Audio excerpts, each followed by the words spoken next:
Hi guys, welcome to another episode. In this episode we are going to do some bug fixes and we are going to finish uh, movement validator. So let's get started. First thing I would like to change is the naming of the players. Uh, I think it makes more sense if we are a player 1, yes, so this capital letters are on our side and the opponent is a player 2. It's not a huge change, but it will make easier further development. The other issue we have, I mean, it's not an issue for PHP, but for sure for our application, is that we use the same letter for knight and a king. Yeah, so here we have a different letter for knight, so let's change it. And now we can go to our move validator. Here, as you can see, we have pretty nasty check. I mean, it's correct. It's fine for our application, but I think it would be nice to move it to our class that is responsible for move. I mean, keeps information about the current move. So what we need to do is to go to our class, add one more property, and this property will be called player 1. And if this value will be true, it means that the current move is done by player 1. When the value is false, it means that the move is done by player number 2.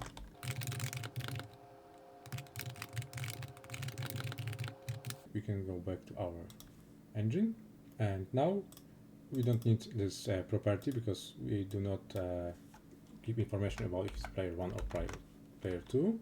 Let's call this direction. And now we can take this value from the move. Yeah, and if it's a player 1, then we go up, and if it's player 2, we should go down. And now we need to make adjustment And apply this also here, right? So this is our pawn. So we have few other figures to validate, because for now, let's run our application. If I run this, I can do a move of that's our pawn, let's say a2 to a4, and that's absolutely fine. But when I try to move our rook, for example, from a1 to a3, it's treated as a wrong move because we do not validate. I mean, we validate our moves, but by default the move is false. So if this move wasn't recognized, yeah, because rook is defined by this plus number, we don't have this in our switch, so we always return false. That's why such move is incorrect. Okay, so let's add this case for our rook, and we need to break it. It starts as usual.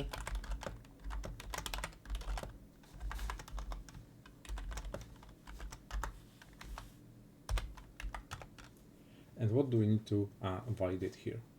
Actually, we have two cases, because rook can move as this plus sign suggests, horizontally or vertically. So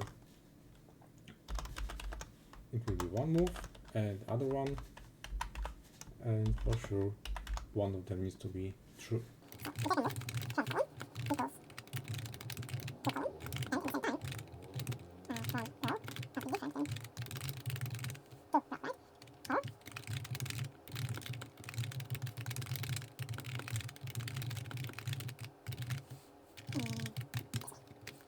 Yeah, so this way we covered two moves, one horizontal and one vertical. We can go to our console and see how it works. Let's start our application. And a1 to a4, correct? a4 to d4, correct? d4 to d to d3, no, to c3. And this move is incorrect. So this validator is correct. Yeah, so the next figure on our list is our knight. So make a case for it.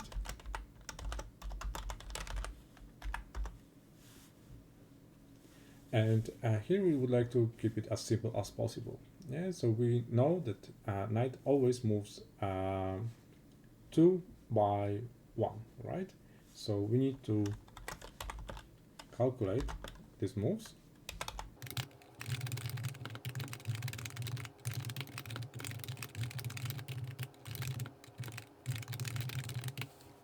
And what we need to do is, as usual, start from valid equals valid, like this. And here we have also two cases, similar to our rock. And either y must equals to 2 and x equals 1, or y equals 1 and then x equals 2. Yep, that should be it for our knight. Before we start implementing our fancy validator for bishop, let's take a look how the bishop can move on our board. So we have like this, right? So we have rows and columns. So this is our, let's say, start position, and we can go this way, right? So we can think about this as a triangles, square triangles, right? Because this is always the same in the both length, right? But before we start implementing very complex equations, let's take a look on a few things. And there are coordinates of our points. This is our starting point, second row, third column, third row, second column, and so on. So what we can do, we can calculate how those coordinates change. Yeah, I did it off camera to speed it up. How these calculations look like. Let's take our start row, subtract start column, and check if end row, if that equals to end row minus end column, right? Or start row plus start column equals end row plus end column. As you can see, there is no fancy calculation. There are just two simple subtractions. And if we take a look on the first point, this one, so this calculation gives us -1 equals 1, right? Because 3 minus 1 is 1, 2 minus 3 is -1. So this condition fails. But if we add 2 plus 3 and 3 plus 2, both sides are okay, right? So this move is valid. So let's try number B, this one. 1 minus 2 is -1, and 2 minus 3 is also -1. 5 doesn't equal to 3, but we have OR condition, so this is also valid. And the same for all others. Even if we take the F point, 7 minus 3 is -1 equals -1, and 5 doesn't equal 15, but this doesn't matter because this is still OR condition. But let's see what we will have here.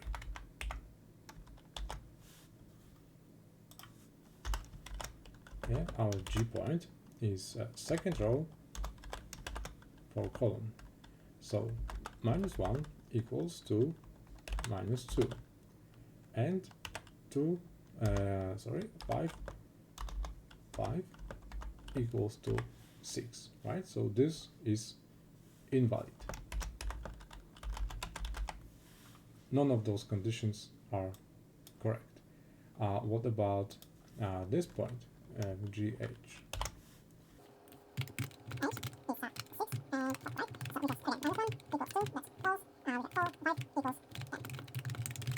This is also invalid, right? So without any complex and expensive calculations, we can determine if the bishop's move is correct or not. So let's implement this in our validator. And the code for this check looks more or less like this. So what is next? The next is king. So king can move in any direction, any direction, but just to one point. Yeah. So first of all, we need to check how many fields that king passes.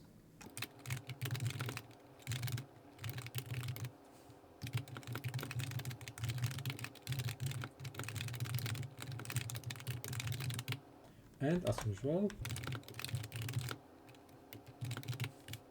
and now we need to, there's a typo, there's this one.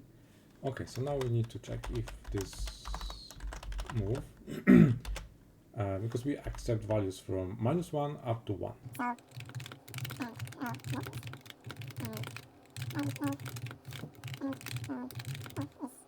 Like this. And this should cover all the conditions. The only condition left is same as we did above, is when the move the king doesn't move at all.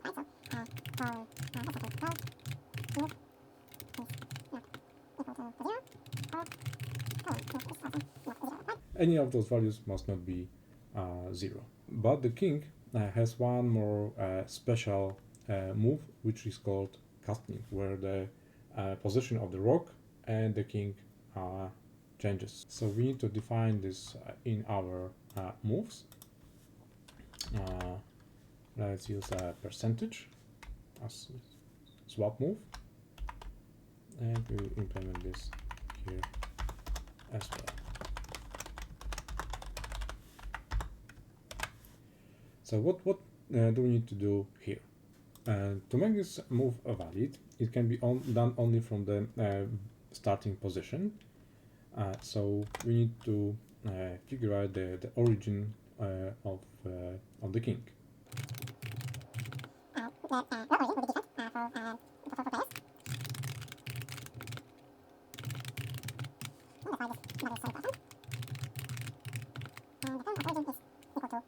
So what do we need to check? As usual, we need to check if the move from row equals to move to row, right? Because user cannot change row, and move from row equals to row origin.